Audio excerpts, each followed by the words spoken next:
AFER heads back to court this week to protect its latest marriage equality win.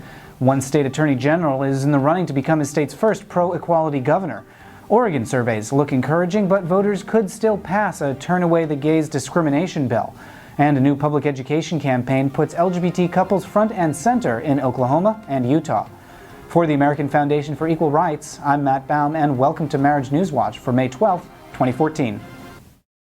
Hi there. This week we had some late-breaking news after we shot this week's episode. A judge in Arkansas has ruled that the state's marriage ban violates the U.S. Constitution.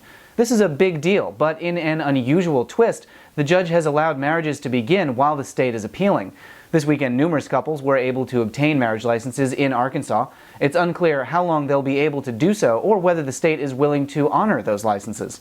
We'll be keeping a close eye on the next steps in this case, and now here's our regularly scheduled episode. This is it. AFER heads back to court on Tuesday of this week to defend their Virginia marriage equality win. Plaintiff couples Tim and Tony and Carol and Mary want to have their relationships recognized by their home state of Virginia. This past February, a federal judge ruled that the state's marriage ban is unconstitutional. Opponents appealed that decision, and now we have oral arguments this week. A ruling there is due sometime thereafter, and then the next step is the U.S. Supreme Court. Oral arguments are also scheduled this week in a Pennsylvania marriage case. Last week, State Auditor General Eugene DePascal announced that defending the state's marriage ban was costing millions of dollars. 3 states are stepping up public education efforts. In Oklahoma, new TV ads show the Coiler family supporting their lesbian daughter, and similar ads in Utah show a family supporting their gay son. In Michigan, organizers have just launched the Michigan for Marriage campaign, which will push out messages on TV and social media. A judge in Indiana has ordered the state to recognize a marriage, but just one. The couple in question is Nicole Kwasny and Amy Sandler, who sued the state for marriage recognition after Kwasny was diagnosed with terminal cancer. This week, Judge Richard L. Young ruled that while their lawsuit is in progress, the state must recognize their marriage. According to Young, the couple is likely to prevail in their challenge. Meanwhile, in Missouri, a judge just ruled in favor of the state's first gay divorce.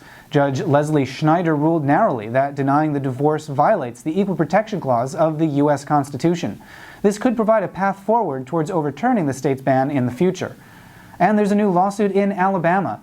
Cari, Searcy, and Kimberly McKean married in California in 2008 and are now suing for recognition in Alabama after the state refused to recognize both women as their own sons' parents. Get ready for a ruling in Idaho. After oral argument last week, Judge Candy W. Dale says she'll rule on the federal case relatively soon. Kentucky Attorney General Jack Conway has announced his candidacy for governor. This is a big deal since Conway has been a strong advocate for the freedom to marry. Following a pro-equality ruling in Kentucky last February, Conway decided not to appeal the decision, saying that Kentucky's marriage ban is unconstitutional. That ruling is now on appeal with an opening brief filed just last week by current Governor Steve Beshear. And there's good news in Oregon. A new survey shows that public support for marriage equality is continuing to climb. A marriage equality ballot measure may head to the ballot this November. And finally, this week marks the 10th anniversary of marriage equality in Massachusetts. All indications are that society somehow hasn't crumbled yet. Those are the headlines. For more on all these stories, subscribe on YouTube. For the American Foundation for Equal Rights, I'm Matt Baum. Thanks for watching. We'll see you next week.